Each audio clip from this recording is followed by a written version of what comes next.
too many of our folk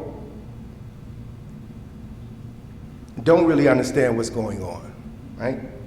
And I wrote my third book, Survival Strategies for Africans in America, because I had been studying a number of issues, and I wanted to present an analysis of some of the problems that I saw that were confronting us as a people, and to provide some solutions or some guidelines on how we can overcome some of these difficulties so that we can ensure that we would have a better quality of life in the United States of America. Survival Strategies for Africans in America, 13 Steps to Freedom. And so I kind of thought that all I would need to do is put this out in the book, and others would read it and understand what they're up against. But what I didn't take into account was how brain damaged a lot of our folk are.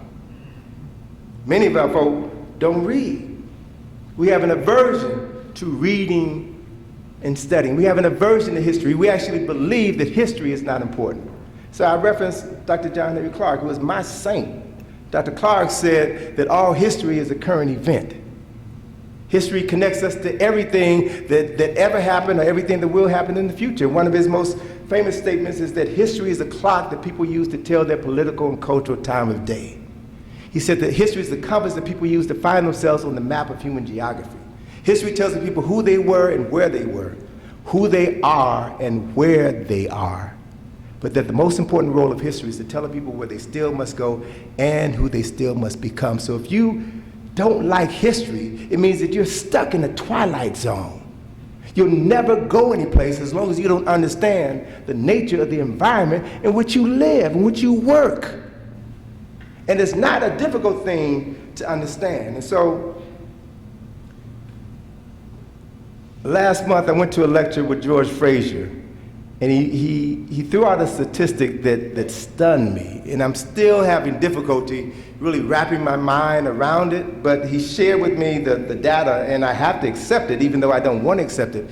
He said that 65% of black college graduates never read another book in their life.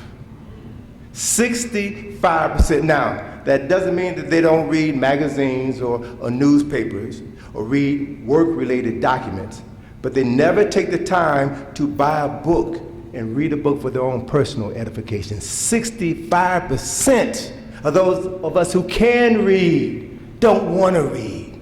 So we're talking about a very deep psychological and emotional trauma that we're carrying with us that we don't know how to process.